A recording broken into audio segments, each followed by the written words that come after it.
And welcome to Umkosi Nomaka Jane. I am Umaka Jane.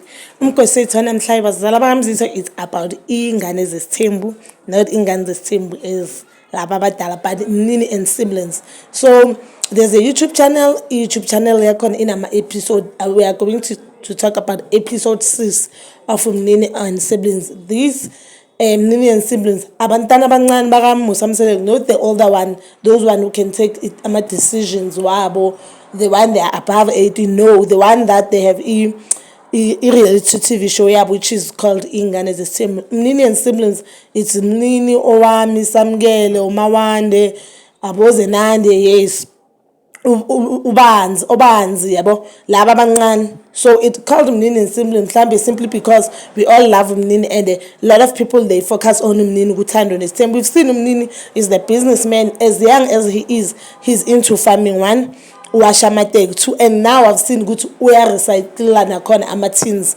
which is something I really like about Mnini. And I think it was episode 2 if not 3 begana amaswimming, they were showing us amaswimming classes wakhe and uthisha wakhe omfundisi ukuswim. Uthisha said Mnini even if ahluleka akavuma ukuhluleka work hard, as naye ashilo ukuthi kumakhumalo athi themba mina ngizokunika yonke into oyifunayo. Uyasho naye ukuthi uzowakha umuzi mara hayi ngendlela kababakhe. Now niyabona why Mseleku amthanda Mnini. Mseleku yamthanda Mnini akusi secret. Niyabona why Mseleku. If nama I was Mseleku, I think a lot of farmer business wami ngizowabhalisa ngomnini because Mnini bathi uzale 2013, which makes him 10 years old. He's 10 years old. Une farming business. Uwashamateki. And we know how lazy our kids are.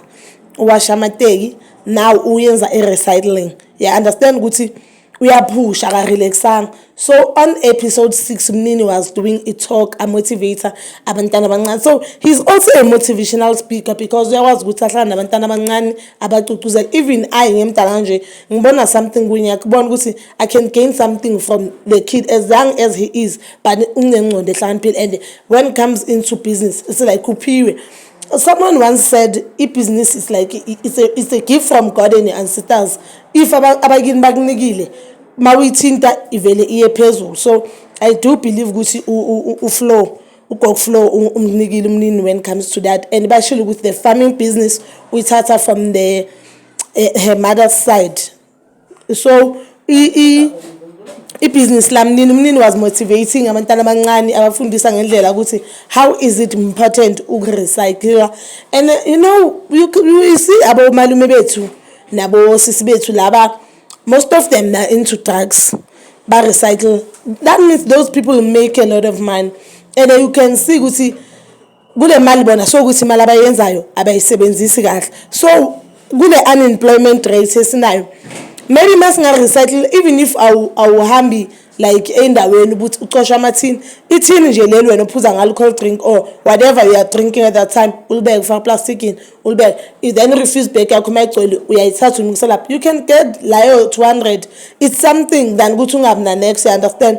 So Mnini beyafundisa abantwana abancane ngerecycling and ubatshelile ukuthi ukungcola izandla ezingcolile zinemali, simply meaning obviously when you work hard you'll get paid. When you are working uzongcola, mawungcola uzoyenza imali. So I think that thing was more encouraging. I even showed umntanami that episode because ngiyabona ukuthi Mnini usifundisa something, and then umntanami was interested ukuthi how mama amathini lawa we cold drink esiyiphatha njalo esikoleni uyabona ukuthi it's something. So now I understand why Musa Mseleku athanda Mnini, but I do think and feel as if manganinga nala abanye abantwana opportunity angathola something because ngiboni umntana kaSine usamkele umntana kaSine, right?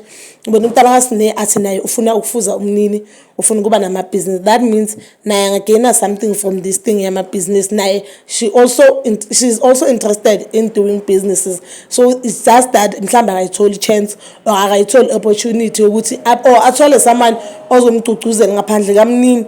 Maybe umuntu omdala amfundisa ukuthi uthandani, ezasho ukuthi uthanda makeup and then bamthele that makeup set aphafa a makeup ama siblings wakhe, then it can be something upon she can make imali encane because umntana ona 6 mus mangabe makeup umntana ona 10 vele akadingi makeup expensive or a fancy just simple things they understand na ngayenza imali. But ke bazala bami zitho, if you didn't watch episode 6 of Umnini and Simply, you can go ahead uyibukele, and please comment below your thoughts, and please don't forget to like, subscribe, and hit that notification button.